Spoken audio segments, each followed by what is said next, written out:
This You episode... all right there, Dan? I'm great. This episode of Says Who is brought to you by you through your support of our Patreon at patreon.com/sayswho. That's our Patreon, where pretty much every Sunday you get a whole nother bonus episode, including this last Sunday where I actively encouraged people not to listen to it because it was me and Maureen watching the debate together.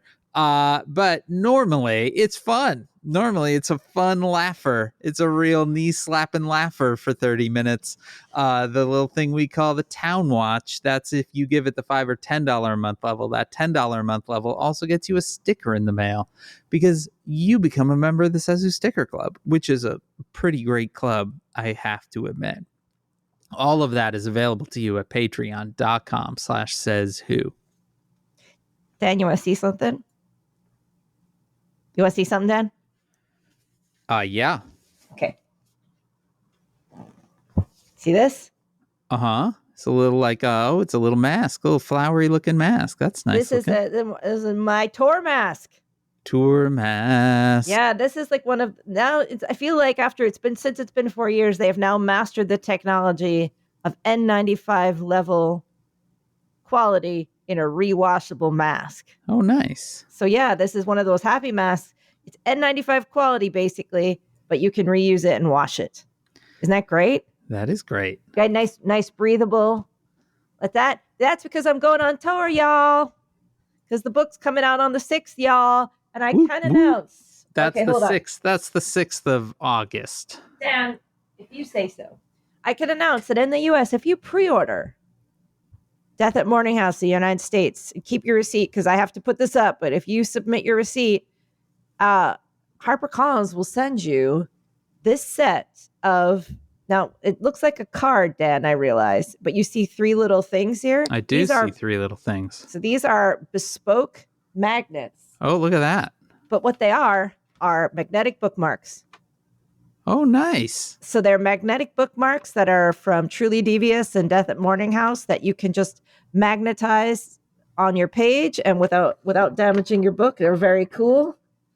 So, well, that's awesome. Yeah, so you get a free set of magnetic bookmarks that are super cool.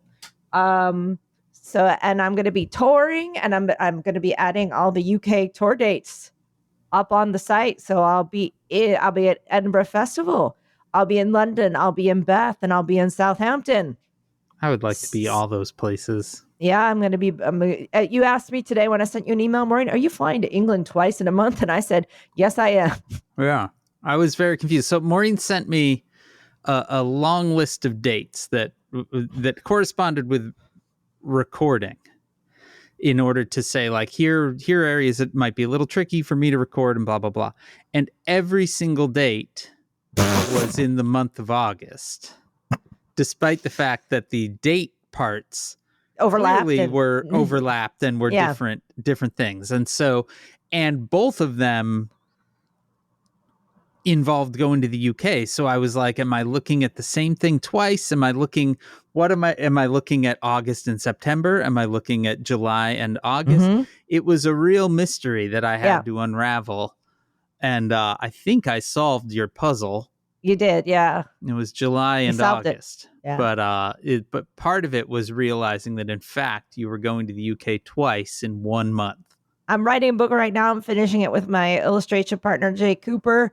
I will get that entire book done about 2 days before I leave for the tour. Perfect.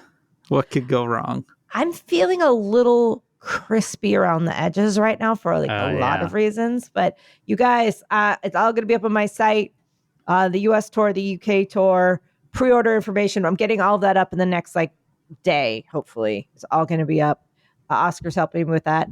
And it's all happening. So if this is it, we're in it. She's in it. If you would like to order that book, The Old Death at Morning House. Thank you. Pre-order. You can always go to our bookshop at kickbezosintheballs.org and pre-order it there. Save that receipt if you're in the US and get those sweet-ass magnets. Yeah. Those are nice. Cool. Those are super cool. At first, I thought they were just magnets they were making, and then I was like, oh, no, they're bookmarks. They're bookmarks. I like that. I like that. That's at kickbezosintheballs.org. While you're shopping on the internet, you can always go to merch.sayswhopodcast.com where you can get some Says Who merchandise. You can also go to shop.dansinker.com where I sell you some patches. That's all on the internet. What an amazing thing the internet is. What a great invention the internet is. I think the internet might catch on. Let's hope not. Hey, Maureen, how you doing?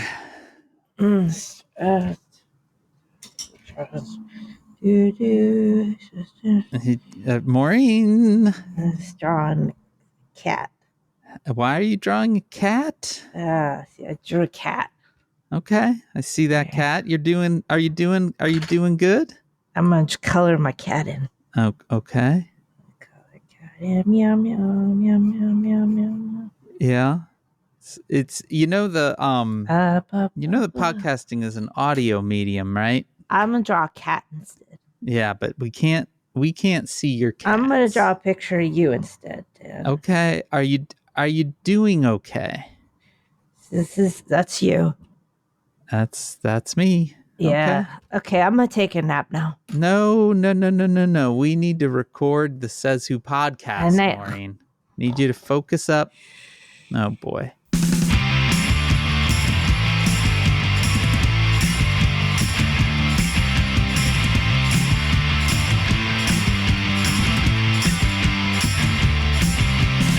Welcome. Set myself up for success there. It just Says Who. I'm Maureen Johnson. The podcast that isn't a podcast. The podcast that isn't a podcast. I'm Maureen. It's a coping strategy. Dan, this week. You're Maureen Johnson. I'm Maureen Johnson. Sinker. This week is. Dan, I think, we've described 2024 so far as a kind of like, we've described it as an overture where like, when does the like a song where a techno song where the beat keeps building and we're wondering when it's going to drop. Oh yeah. And I think that we can say with a reasonable degree of certainty that the beat has dropped. Oh yeah, the beat has definitely dropped. I mean, And I know we've discussed this metaphor before, and it unfortunately is likely going to go over your head again, but the beat has dropped, and we have realized that we are in the Blade 2 blood rave. This isn't just a regular old rave. That beat is spraying blood all over us. Listen, I believe you if you say it, and just you know what? It sounds great, honestly. We did tell everyone not to listen to our Town Watch. We've never said that before, but this week we said, please don't listen to the Town Watch. I literally titled it, "Don't listen to this one." In the description, I again encouraged people not to listen. And I recorded a rambly 2-minute intro encouraging people not to listen. And you know what people did? They listened. God damn it. And you know what they did? What? They regretted it. Yeah. Yeah. Because that is just a live recording of the two of us watching the debate. Yeah. And what you hear is a lot of silence. Just like two people just getting haymakers. Just collectively. That collective, oh shit. Just the speechless horror. Yeah. Just what a week we've had, Dan. It's today's Tuesday. The debate was Thursday night, so we've had Friday, Saturday, Sunday, and Monday. We're right in, huh? Okay, how are you? I'm not good. How are you? I'm decisively not good right now. I would say I was awoken in the middle of the night by a panic attack so hard in my body that I was like, maybe I'm actually having a heart attack, but I wasn't, thankfully. But that sums it up for me, I would say. As well documented on this podcast, I have a lot of jobs. I know. I have what I would agree with the argument is too many jobs. And they require a level of real fine-tuned balance to work. And I have no balance right now. So it is all just sort of spiraling into true madness. It's good. It's good stuff. It's great stuff. It's nice to wake up and have your watch be like, you're really stressed right now. And I'm like, I was asleep, motherfucker.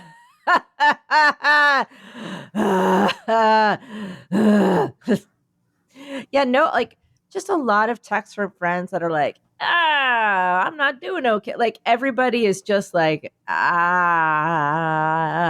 I feel like the rest of the last week and the last day, I have not helped that matter. We'll get into it. But first of all, I want to say congratulations, UK, for your one. By the time this goes out, you'll be 1 day away from your election. That's true. I, Maureen Johnson, got my postal vote on Saturday and was like, oh, okay, cool. First of all, I want to give a real prop to the people that make the ballot in the UK, because that is the most fucking school council election ballot I have ever seen in my life. It is just a little slip of paper that is poorly copied and you just, and has big boxes on it, and you just make a big X on your box.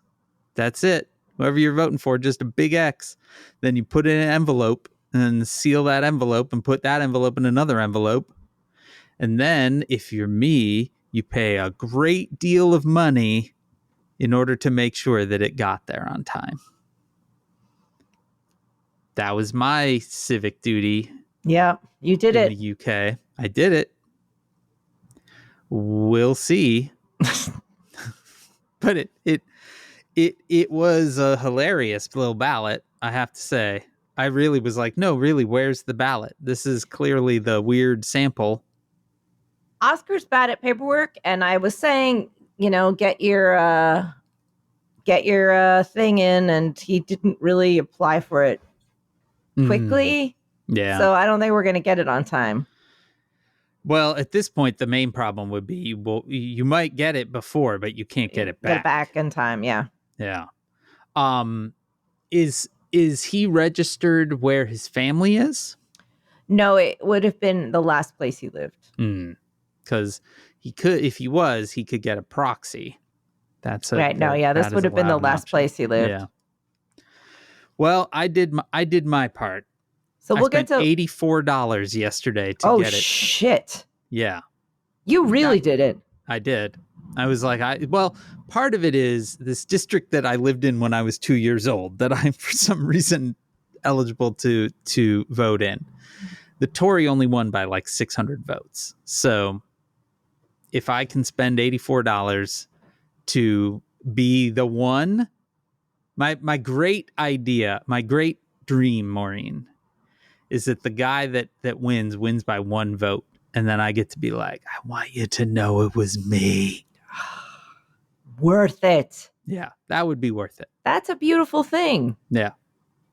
That's my hope. But yeah, $84. That was the cheapest option too. That was DHL. Man, you did it, Dan. Did what I could. Everything's fine. It's not really, but there is one little light. Yeah, let's get right to it, everybody. In this shit tunnel that we're currently driving through. And that light is that just moments ago, right before we hit record, it was announced that Rudolph Giuliani, otherwise known as Rudy, otherwise known as America's mayor, he has been disbarred from practicing law in New York State. That might be the last place that he was still embarred. Yeah, I guess part of me was like, didn't this already happen? Yeah, and it was that it had happened in, I guess, Arizona, or I think it happened in DC. DC. But also, part of it is that they issued like, we're looking into this, or, that level of stuff quite a while ago. And then this was the final decision, right? So it took a while to get from this might happen to this happened. But there he is, bankrupt, disbarred, drunk, can't find his pants. I mean, in a lot of ways, you're describing me. You were never embarred. I'm not bankrupt. I'm technically disbarred because I can't practice. I mean, I also cannot practice. I'm not bankrupt, but I cannot practice law in New York. True. And frequently also cannot find my pants. So, I mean. Well, there you go. So I'm just trying to find common ground. You went into a fugue state just then. I saw it happen. It's just how it goes. Dan, it's my life right now. You're really I'm not doing well. Like, that is for certain. That is for certain. That said, Maureen, I'm gonna bring us back to lifey stuff. Okay. Which is one of the things that has been sort of a stressor this summer is that we have not been able to finalize our summer travel plans. In part because we were kind of waiting for the teen to figure out his summer stuff, and in part because things just then got complicated and all of that. Anyway, we have finalized our summer plans. Yay! One much quicker than we would like, trip in the trailer, but it's next week. So it's like, boom, right in. We're going to head out to Colorado. We managed to find in our very favorite place, 5 contiguous nights. But it, like, we had to move. So we're suddenly going from no plans to plans, immediate plans, which is great and also sort of stressful. How long does it take you to get there? You could, in a trailer, I mean, it all depends on people's patience, right? And ability to kind of drive at length in a slightly stressful driving situation. We will do it in 3. If you were driving without a trailer, we do it, with 1 overnight. This will be with 2 overnights, So yeah, but I mean, I'm sure there are some people that just kind of blow through it, do it in 1 or, whatever, but that's us. So we'll be like, it takes longer to get there and back than it is that we'll be there, but we will get to be there. So that is great. Can you ride in the Airstream while it's moving? No. Why not? It is illegal to be in a trailer when it is being towed. That's why. Seems and like also, there's no air. Like, I mean, it gets very, in the summer, like we will pull to a rest stop to use the bathroom in it or whatever, and it's like a sauna inside when it's being pulled through a sunny summer day. So because you're basically hauling around a giant tin football. Mm-hmm. Yeah, exactly. You're just pulling a metal box. How hot do you think it gets in there? I mean, it depends, but certainly well into the 80s, 90s. You know what I would do? What? I would slow roast tomatoes in there. There you go. It's a good option. I put some tomatoes in a tray, a little olive oil, little herbs. Because you want it real low and slow. You know what I'm saying? That's how you want it. And you could just put that shit back in there. And by the time you stopped, a couple hours later, you would have roasted tomatoes. Problem is you hit a bump and, then you've got tomatoes all over the place. You put a cover on that shit, Dan. All right. Well, two trays together. I like the way you think. Yeah. Why not use what nature gives you? All you have to do to slow roast those tomatoes is like you put just the real low temperature for a long time, man. Tasty. Hot and tasty. Sounds low and great. slow. Yeah. You just put a little cover on that shit, little tin foil. Yeah. Stick it under, just stick it in the hottest part. And then after a couple hours, perfect tomatoes. That nothing could go wrong. And then it's great because who doesn't like to pull into their destination and just gnaw on a couple of sun roasted tomatoes. They're not that chewy. They're just kind of gently, Okay. like All right. low roasted. They're still juicy. Okay. I like it. You could put a little, dump that shit on some pasta. Little salad situation. That sounds great. My basil plant in my window. Yeah. The leaves on it are like as big as my palm. They are huge. It is amazing. We, during the pandemic, I got one of those, I forget what they are called. It was like an arrow garden or something. Oh yeah, I had one of those. Like 3 little pods that you could put in and had a little light. And, we did basil on them. And man, we had so much basil that I think I kind of burned out on basil. But the problem is every now and then I'm like, man, I wish I had some basil. But I don't want to have to care for a plant in that capacity anymore. That's when I was growing lettuce in my office, Dan. Yeah. Remember those good old days? Growing lettuce in my office. We were making our own hand sanitizer. Were you? Yeah, because there was no hand sanitizer in New York. So I bought Glycerin and Hootch because there was no rubbing alcohol. Man. Glycerin and Hootch. Do you just dip into that every now and then still? That's the name of our private detective agency. Glycerin and Hootch. Which one are you, Glycerin or Hootch? I think you're Hootch. I'm definitely Hootch. So I'm Glycerin because it sounds like a weird Wizard of Oz, lesser Wizard of Oz. That's Glycerin. Yeah, it's definitely that's a lesser Glinda. It's her sister Glycerin. So sticky, surprisingly viscous. Speaking, Maureen, of sticky, shriveled corpses that houses have landed on. There you go. There's a little, all right. Wizard of Oz reference. We are still living in a post-debate moment where Democrats, whose real skill is creating a circular firing squad, just continue to debate back and forth as to whether the slightly sentient corpse of Joe Biden is good enough to keep running or if they need to be replaced. There's a little siren I got for you. My favorite detail that has come out is that aides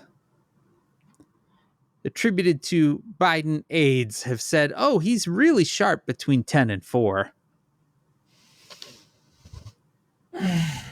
Which honestly, Maureen, for me, I got to take a nap in there. So yeah, he's one up on me there.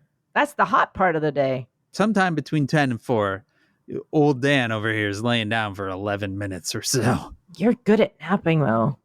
I'm extremely good at napping. It might be the only thing that I'm truly good at. Yeah, I just don't have that skill. If there was like a professional napping league, I think I could be the Michael Jordan of napping. See, if I'm laying down to sleep, it's a minimum of an hour. Yeah, see, that's no good. So yeah, it's not really open to me as an option. Yeah. And that was, I don't know if I said this at the time, but it feels like that night felt like Ghostbusters when you knew that the beast was coming. Yeah. But you didn't know what form it was going to take. Mm-hmm. And then Ray thought of the Stay Puft Marshmallow Man. Yeah. Yeah. And we were all surprised to turn and see the Stay Puft Marshmallow Man coming. Like we just knew it was going to be bad, but we didn't know it would take the form of whatever the fuck that was. Yeah. And it was so many reactions in so many places were so just no. Like we got to do something right now. Yeah. Like in corners you wouldn't expect even. Well, like which corners would that I would be? say like I didn't expect like say Pod Save America to immediately do a podcast that was like we need to talk about replacing him right now. Right.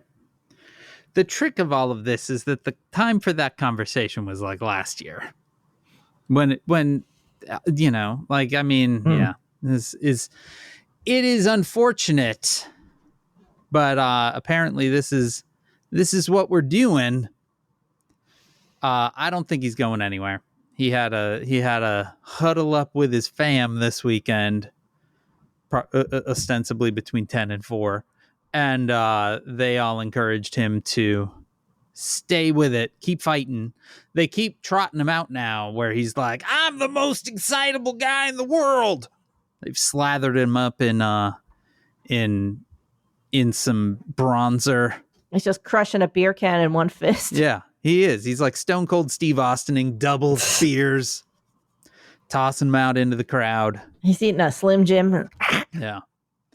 The problem being that the stuff that they're sending him out for is no one's rallies and shit. I mean, I guess you got to prove to the base that he's not a full corpse yet, but yeah, oof. The thing that I keep thinking about with that debate, Maureen, is that every aspect of it was suggested by the Biden folks.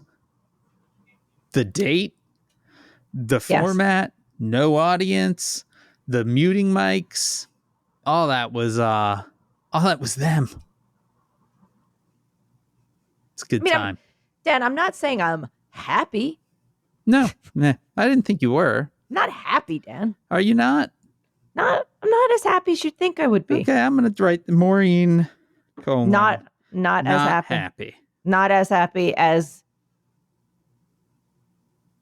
rumored. That was a rough night. It was a rough night. Just the shock of it. Mm-hmm. Just the shock of it. It was a real bucket of cold water. Yeah, it was a full dunk tank, I think. It was a real oh! Yeah, that wasn't just a bucket. That was the floor opened up below you and you were just immersed. You did not know you were standing over water. In just a full ice pit. What is happening? Somebody's texting. Wait, what? Is that bad? You? Something bad. Oh, no. Uh-oh. Okay, I thought something bad had happened, but it was just my...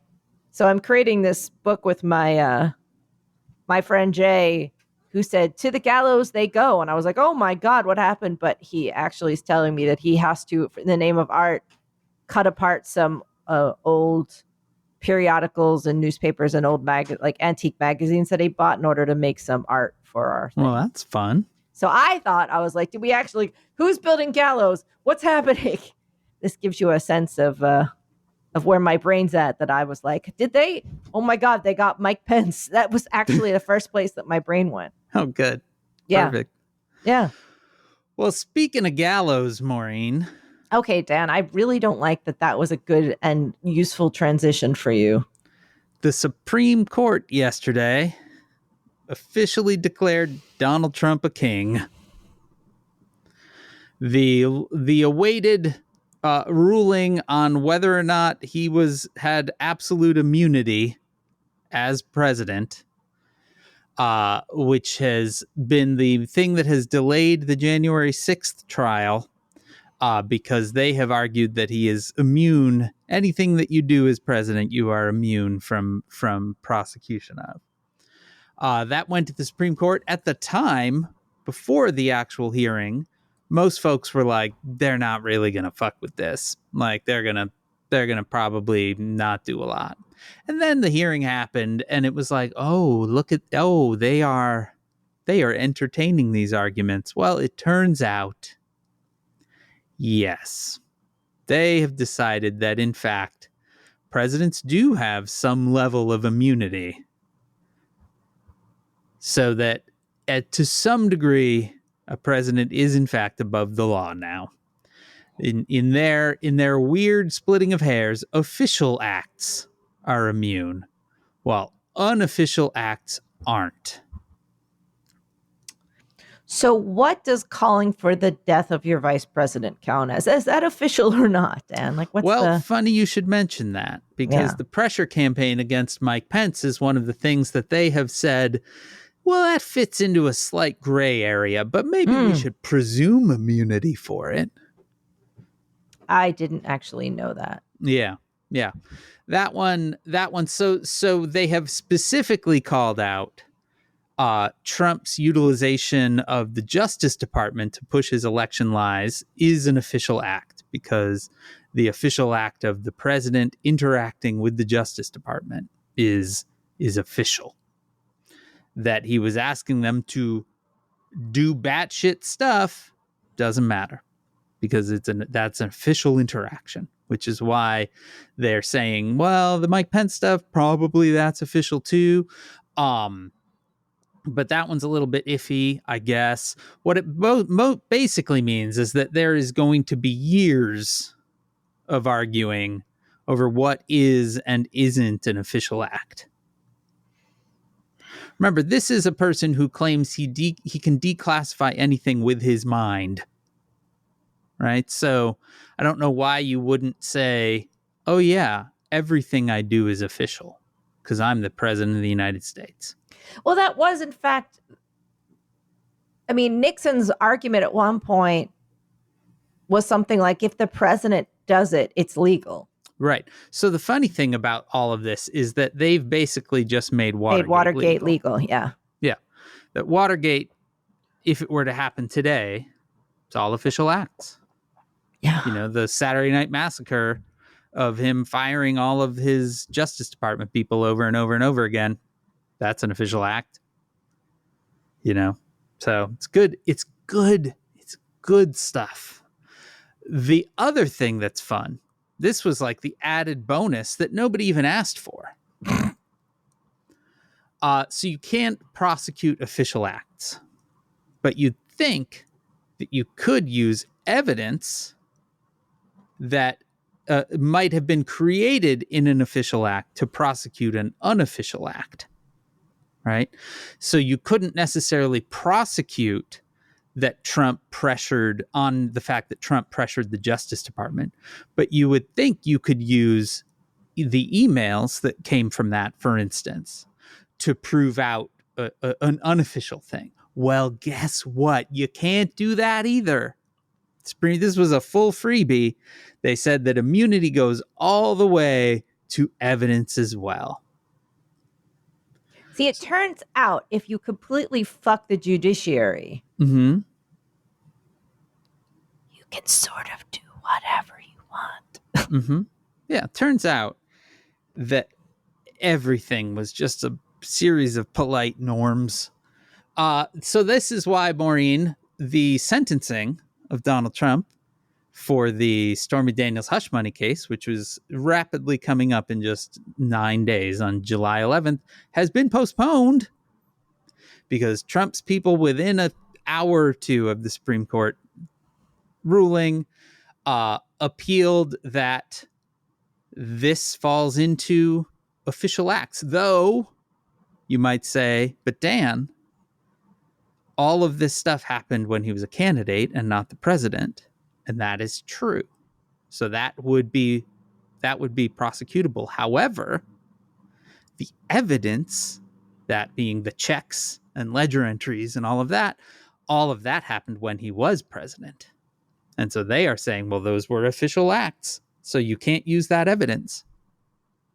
Now, why a president writing from his personal bank account a check to his personal lawyer to then pay off a porn star that he fucked is an official act? I'm not sure, but that's the kind of thing that we get to now work out in the courts. I will say that after this decision came the other day, my unflappable English husband said to me for the very first time since he's been here. Yeah. He's like, what are we going to, he's like, basically, and he asked me, do you want to leave? Yeah. Like, do you want to go? Like, should we go? Janice this morning logged into the Says Who Facebook group and went, it's a good sign when there are multiple threads, all people trying to figure out how or if they could leave the country. I mean, that's been a very common thing. He's never asked to leave before. Yeah. And he wasn't asking to leave, but he said for the, kind of for the first time, he was like, he's like, I feel like we're at the decision point, like we were in New York at COVID. Right. When we had to sit down one night and say, are we going to try to leave the city or are we going to try to stay? Right.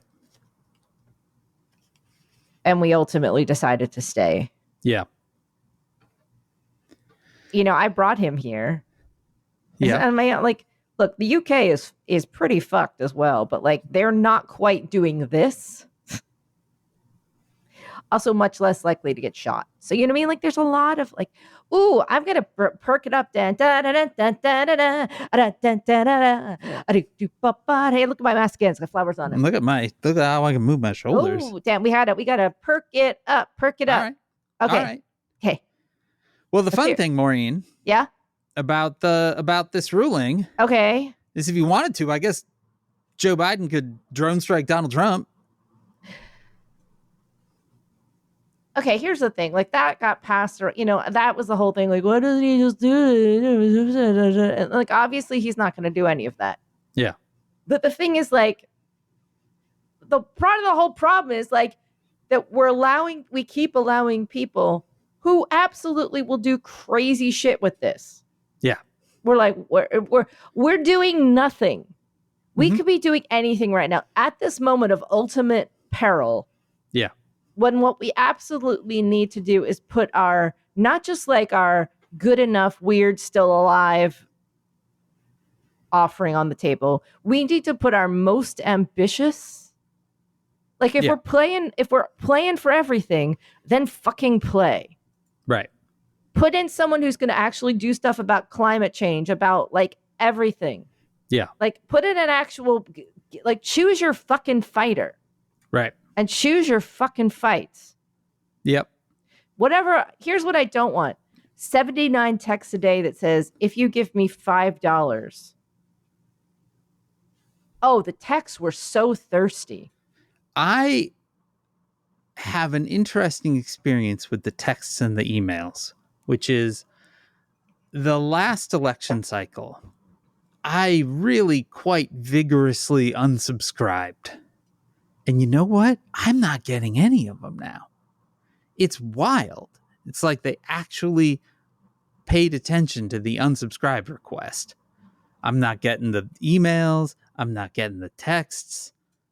I get like 5 a day. Oh, yeah. I know. But you got to just write the stop or whatever. I thought I was, but they seem to like 12 more pop up. But yeah. I just...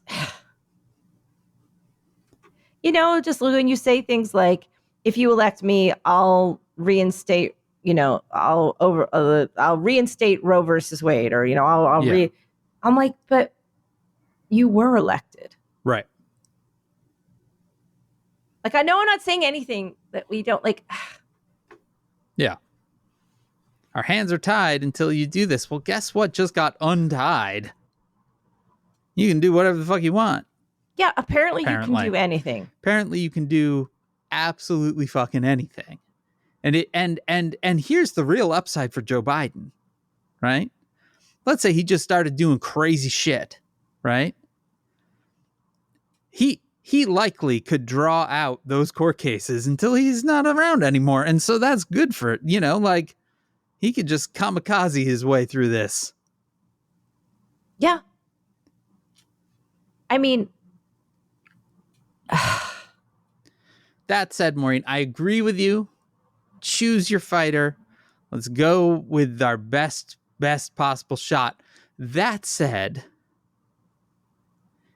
if they got a fucking Weekend at Bernie's this dude for the best of the cycle, I'm voting for the corpse. Like the last few days has made it very, very clear that it is easy to be cynical and to assume that nothing matters, because that's definitely what it feels like right now. But Corpse 2024, I'm in. Unfortunately, yeah, that's all we've been given to work with. Yeah, and hey, I'll do it. I'm in. Just slather a little more bronzer on that guy, wheel him around a bit. I'm in. What you missed, Dan, was the fact that because you wisely unsubscribed, was like, we all got the text version of like, I know I didn't do a good job the other night. Yeah. I was like, this is really awful. Okay, I'm being negative. I need to be more positive. Help me be positive, Dan. I mean, Corpse. Mm-hmm. Corpse 2024. Okay. I'm in. All right. I'm all in. I'm all in on the corpse. Do we have any other good news? Any Oh no, not really. No.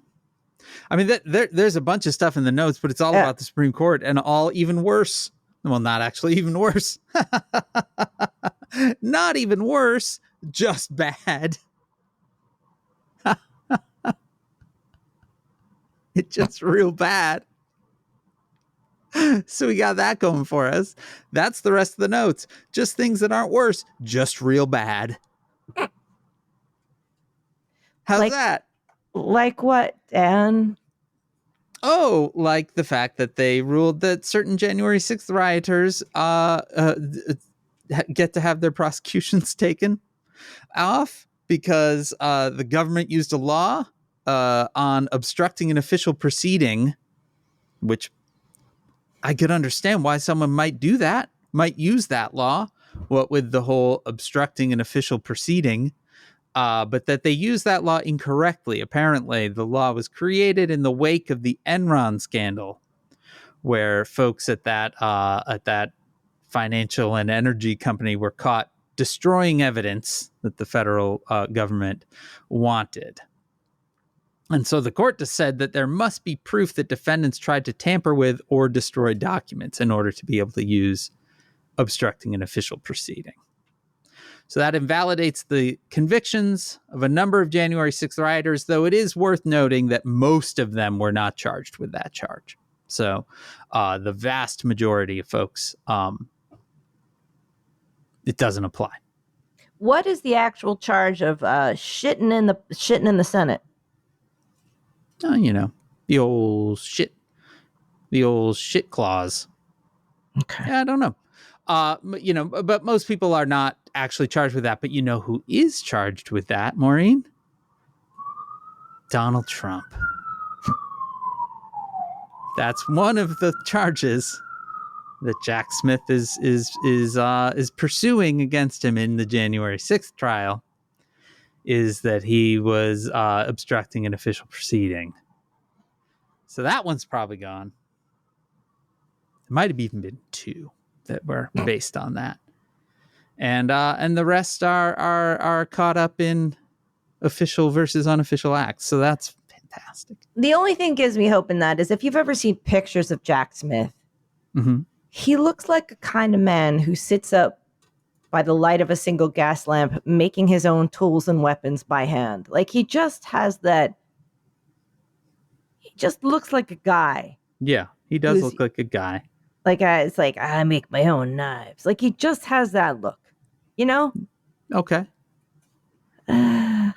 Is that helpful for this right now? Did I show you my mask? It has pretty flowers on it. It does. It's a very nice mask. A+ masking. Anyway, you asked me if there was anything better, and the short answer is no. Okay, but there's more in these notes, Dan. I just figured. Okay, so. Well, the court also this week basically ended government regulation of anything. They overturned what's called the Chevron Doctrine, which was a 1984 decision that, quote, required the courts to defer to federal agencies' interpretations of ambiguous laws.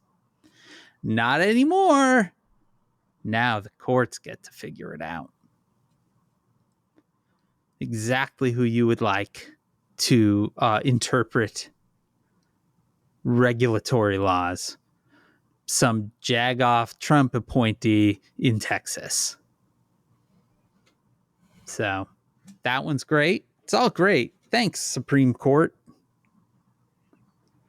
Thanks, Mitch McConnell, for holding that seat way back when. Dan, I want you to flash forward in your head to November. Okay. You and me. We'll have to figure it out, but where we are together doing our thing. Yeah. No matter what, Dan, I'm going to be with you. No, we're good. We're good. We're good. We're good. We're good. Okay. I've long had on my list to just finalize that plan. Okay. The problem is my list is long and I hear that. Everything's gone shit. But Dan? Yeah. We're getting on the We're getting on the Haunted Mansion. Yep. And we're getting on together because we've just heard the projected winner. And who is the projected winner, Dan? Why do you ask these questions? I want you to tell me who you think the projected winner, Dan, is. I don't want to answer that question. You have to answer because it's June and it means it hasn't happened yet. And that means there's still, there's still time in the world to do something. So you asked me this question on Thursday. Yeah. And I said it would be Donald Trump by a lot. Yes. I do have to admit that I feel like the last 24 hours. This is what I'm thinking. Has maybe made a bunch of people realize that if we got to vote for a corpse, we should vote for a corpse because a corpse is better than Nosferatu? Well, then, The Living Dead? Installing a fascist dictator who will never give up power because he now no longer has to. So I actually feel like perhaps there is a sliver of a chance that winner, it will certainly almost positively not be decided on election night. There's that. But I think that there is the possibility that enough people realize, like, we got to just fucking get this ball over the line, that it could happen. Do you think there's any part of this where America changes in any way for the better, where we say we can never do this again? I mean, I think history shows that there are course corrections, right? I mean, I think actually you're seeing it in the UK right now, right? Like 14 years of conservative rule has basically destroyed the country. Yeah. And they are going to be run out of town on a rail, Does somebody wish that perhaps the Labor platform was a little bit better, or, the candidate was a little more inspiring? Sure. Yeah, no one's jazzed. Nobody's jazzed.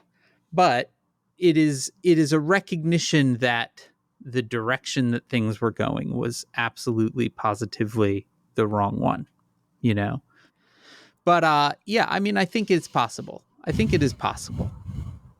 I think that there are a lot of headwinds, but here's a piece of good news, which is InfoWars is being liquidated. There is that. Like and Steve Bannon reported to jail on Monday. All right. Okay. I like. There are moments where the right thing is. I mean, Donald Trump was found guilty of 34 felony counts. Yeah. Plus, $500 million worth of civil fines. And 3 other pending cases. So, that's okay. I think the main thing is that we are on a precipice, right? And that precipice could be a correction toward good, or that precipice could be a plunge into evil, right? So again, corpse 2024, if the corpse gets us to that potential course correction, great. I'm in on the corpse. That's the best I got for you. Dan, we got to do. We got to do better than that. Well, I seem to remember that somebody used to do a little thing that she called Maureen's mindfulness moment. Okay. Hey, everybody, it's Maureen's mindfulness moment. Maybe, are you feeling a little overwhelmed? I'm asking you, Dan, are you feeling a little overwhelmed? I am. Okay, Correct. Great. Would you like to feel less overwhelmed?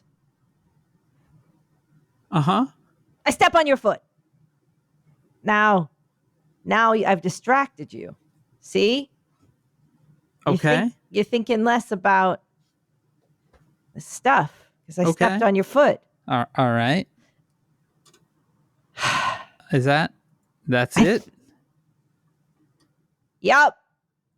Okay. Great. I'm Thanks. trying. I'm trying. I feel a lot better now. Thank you. Did you see this cat I drew earlier? I did see the cat you drew. And this picture of you? Look at that. I can't really tell what that is. That's you. Is it? Yep. Okay. I realize it just sort of looks like an angry triangle, but it's you. It kind of looked like a clam with glasses. Yeah, that's you. A clam with glasses. Okay. Glasses clam. That's me. Glasses clam. Glycerin and Hootch. Here's speaking of clams, Maureen. Oh, okay. The second part of our summer travel, which will be trailerless, but we need to get the teen back to college. And so we kind of mapped out a plan. And then we were like, well, we'll be in Southern California. We don't need to get him to this spot till this date. What if on the weekend we went and just had a beach time? And you know where we're going to go? Where? Pismo Beach, Maureen. Hey! Your COVID stomping grounds. Hell yeah! Which is actually home, but sadly in October, to a clam festival. It's a really nice place. I know. I'm excited. Have you been there? No. I've been to the coast around there. But yeah, it looks beautiful. The idea was simply like it would just be nice to have 2 days where we're just kind of like sitting on a beach. I also get texts from that hotel that's like, hey, it's been like a year and something since you stayed with us. And I was like, yes, it has. You'll see where I was. There's a hotel right on the beach, or the Autograph Collection, something or other. And it's right there on the beach. And that's where I was, right near this pier, right off the pier. Yeah, it was really, I love it. And I was able to walk out when there was no one there and walk along the empty pier. Yeah. And it was just so beautiful. I know. I'm excited. And look at the surfers down in the water. Sounds incredible. Listen, if you're going to have COVID, that fresh ocean air is like pretty much really hit the jackpot on that's the best thing you could possibly be. Isolation with a room that you constantly keep open and circulated with fresh beach air. Yeah. Is the number one thing you can breathe. I got an email from a listener late last night, actually, that said, hey, you didn't ask for this, but I'm in a hotel isolating with COVID right now. So I took your and Maureen's audio of the debate and I cut it into the actual debate. Like I laid the actual debate under it. Oh, wow. And I'm like, my guy, you need to recover from COVID in a more healthful way. Man, I just watched 1970s paranoid political movies and played Stardew Valley. Yeah, that's good. The paranoid political movies probably did great for your I love those foggy brain. No, they make me happy. You know, and then my favorite of that era is The Conversation. Oh, that's what I mean. That's the best movie ever. It is the best movie ever. Oh, so good. One of my favorite things about The Conversation was somehow in the 1990s, Ridley Scott's son was like, you know what I'm going to do? I'm going to make sort of a wink nod sequel to The Conversation, but I'm going to make it a Will Smith action vehicle. Enemy of the State? Have you never seen Enemy of the State, Maureen? That has something to do with The Conversation? Hackman is in it, and he basically plays the same guy. Shit. It's like this, it is absolutely was created to be, this is a continuation of this. Is it good? I mean, for what it is, you know, for a early internet, like this was at the same time that like Sandra Bullock was in The Net, right? Like there were these. If you've never seen The Conversation, I'm going to give you, this is just the premise. It's so good. Gene Hackman plays this guy, and this is 1974. He is an audio surveillance guy. He's basically someone you hire when you want to spy on someone, and they have to do it through he has like satellite dishes and things that he kind of holds around, and he manages he's been hired by this guy to tape his wife, and he tapes the wife talking to someone in a public square, and you get part of her conversation, which you can tell she's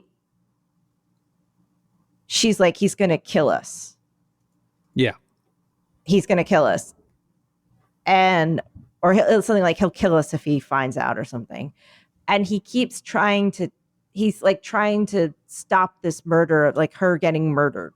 Yeah. And then everything kind of flips on. It's like, it's just, the whole thing spins out in the best.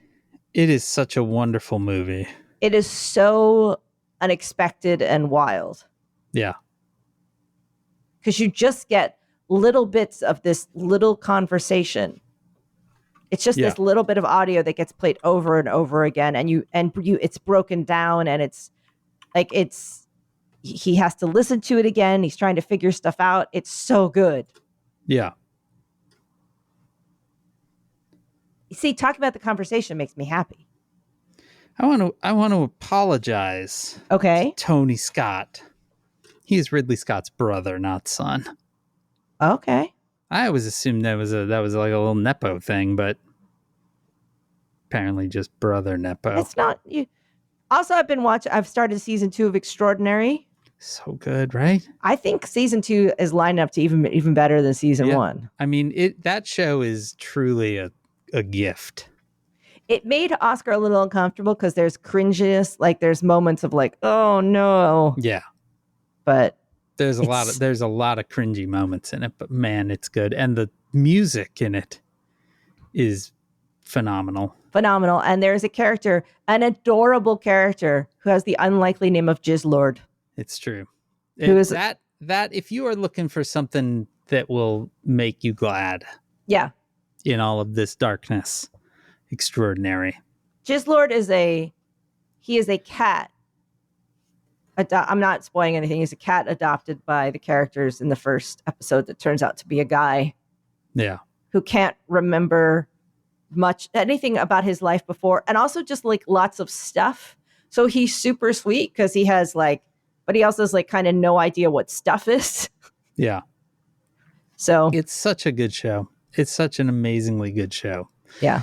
And speaking of things that are less amazingly good shows, Says Who is made possible by you through your support of our Patreon at patreon.com/sayswho. That's our Patreon, where pretty much every Sunday you get a whole nother bonus episode of this very thing. You get me and Maureen doing a little show we call the Town Watch.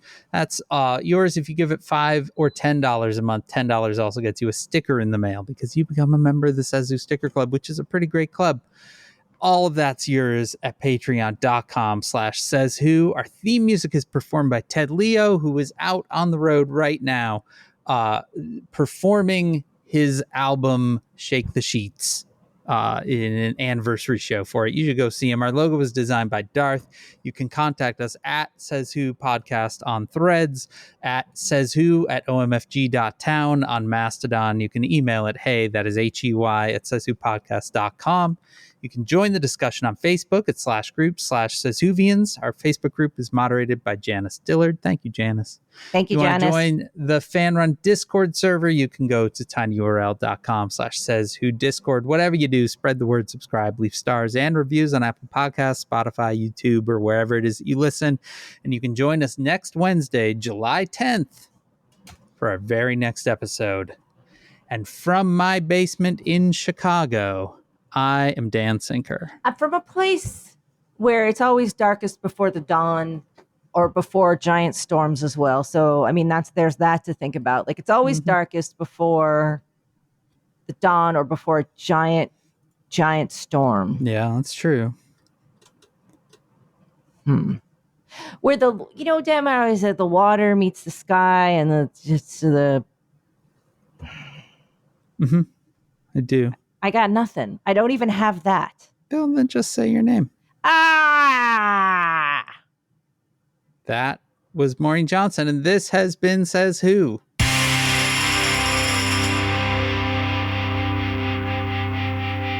It's going to be fine, Dan. We'll be much perkier by next week. I'm sure of it. Yeah. I think so. Okay. Dan, nothing can go wrong now. Well, I mean, when is the next debate? Not till September. Okay, great. Yeah, so it's a ways away if it happens at all. Who knows? We could totally get the compound up and running by September if we need to. Sure. Ba-da-ba-da-bop-bop, says who.